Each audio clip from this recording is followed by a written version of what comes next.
गांव सुंदरपुर अपनी हरियाली और खुशहाली के लिए मशहूर था, लेकिन इस साल बारिश ने वहां के किसानों का साथ छोड़ दिया था।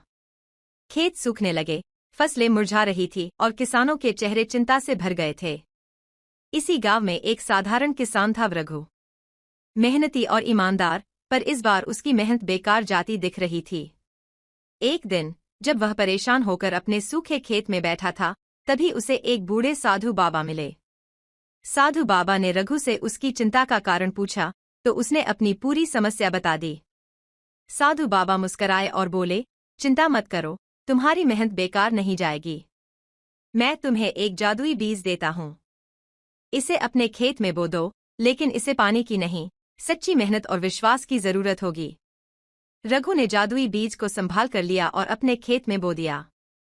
हर दिन वह सुबह उठकर खेत की देखभाल करता, उसमें खाद डालता, मिट्टी को नरम करता और पूरे विश्वास से प्रार्थना करता। गांव के बाकी लोग उसका मजाक उड़ाते, पर रघु बिना रुके मेहनत करता रहा।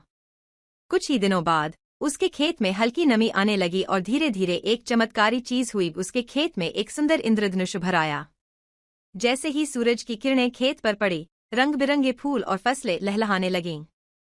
यह देखकर गांव के लोग हैरान रह गए। रघु की मेहनत और विश्वास ने उस सूखे खेत को जादुई फसल से भर दिया था। साधु बाबा फिर आए और बोले, यह जादुई बीज नहीं, तुम्हारी मेहनत, धैर्य और विश्वास का फल है। इसके बाद गांव के बाकी किसानों ने भी मेहनत और विश्वास से खेती करने की ठानी। धीरे धीरे सुंदरपुर फिर से हरा भरा हो गया।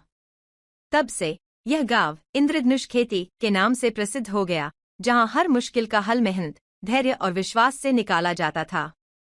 मुश्किलें कैसी भी हों, अगर मेहनत और विश्वास बना रहे, तो असंभव भी संभव हो सकता है।